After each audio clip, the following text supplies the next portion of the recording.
మహిమ కలుగును గాక. దేవుని వాక్యం వినిచిన ప్రేమైన సహోదరి సహోదరులకు దేవుని నామమున శుభాభివందనములు తెలియచేస్తున్నాము. ఈరోజు వేకుమన్న ఏప్రిల్ 12వ తారీఖుది. ఆత్మలో దీనత్వము. ఆత్మ విషయమై దీనులైన వారు ధన్యులు, పరలోక రాజ్యం వారిది. ప్రభువు చెప్పిన ధన్యతలలో ఇది మొదటిది. ఆత్మలో దీనులైన వారు ధన్యులు అనేది ఒక వింతైన తారతమ్యమును తెలియజేయుచున్నది. లోకంలోనైతే ధనవంతులైన వారు ధన్యులు లేక అదృష్టవంతులని పిలువబడుచున్నారు. ఆత్మలో దీనులై ఉండుటకు యేసుప్రభువే మిక్కిలి శ్రేష్టమైన ఉదాహరణ.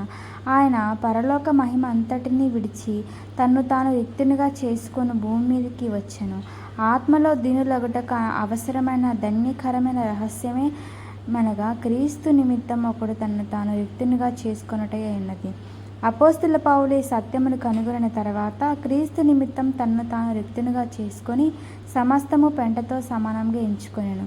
ఒకసారి మనల్ని మనం రిక్తులుగా చేసుకున్నప్పుడు లేక మనల్ని మనం ప్రతిష్ఠించుకున్నప్పుడు మనకు ప్రియముగా నుండినది ఏదైనాను అకస్మాత్తుగా మన యొద్ద నుండి తీసివేయబడినను దేవునితో మన యొక్క సన్నిహిత నడవడి ఆటంకపరచబడదు. మనం మన సమాధానమును పోగొట్టుకొనము లేక కలత చెందము.